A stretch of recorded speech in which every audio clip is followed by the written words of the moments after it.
حضرت عبداللہ بن عمر بن عاص رضی اللہ تعالیٰ عنہ سے روایت ہے کہ نبی اکرم صلی اللہ علیہ وسلم نے فرمایا، انصاف کرنے والے اللہ تعالیٰ کے ہاں نور کے ممبروں پر رحمان کی دائیں جانب ہوں گے، جو عدل کرتے ہیں اپنے فیصلوں میں اور اپنے گھر والوں کے ساتھ اور اپنی رعایا کے ساتھ۔ استاد محمد بن آدم نے اپنی روایت میں کہا، اللہ تعالیٰ کے دونوں ہاتھ داہنے ہی ہیں۔ سنن نسائی حدیث نمبر 5381۔ حضرت ابو ہریرہ رضی اللہ تعالیٰ عنہ سے روایت ہے کہ رسول اللہ صلی اللہ علیہ وسلم نے فرمایا، 7 قسم کے لوگ ایسے ہیں جن کو اللہ تعالیٰ قیامت کے دن سایہ مہیا فرمائے گا، جس دن اللہ تعالیٰ کے سائے کے علاوہ اور کوئی سایہ نہیں ہوگا۔ نمبر 1، عادل حکمران۔ نمبر 2، وہ نوجوان جو اللہ تعالیٰ کی عبادت میں پھلے پھولے۔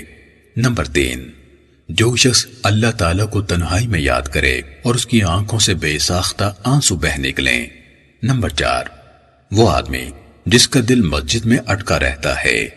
نمبر 5، وہ 2 شخص جو ایک دوسرے سے اللہ تعالیٰ کی خاطر محبت کریں۔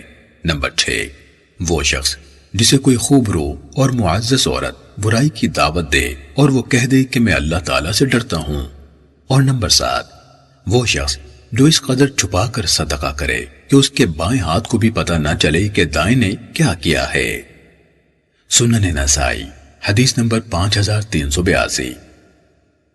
حضرت ابو ہریرہ رضی اللہ تعالیٰ عنہ سے روایت ہے کہ رسول اللہ صلی اللہ علیہ وسلم نے فرمایا، جب کوئی حاکم فیصلہ کرتے وقت صحیح نتیجے تک پہنچنے کی کوشش کرے اور صحیح فیصلہ کر دے تو اس کو دگنا ثواب ملے گا، اور اگر وہ کوشش کرے لیکن صحیح فیصلے تک نہ پہنچ سکے تو اس کے لیے اکہرا ثواب ہے۔